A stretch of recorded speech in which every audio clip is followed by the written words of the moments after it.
BJP সরকার।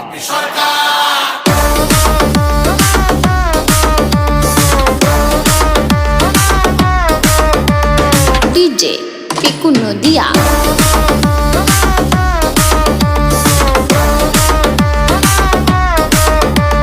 26,000 চাকরি গেল, যোগ্য পায় না বিচার।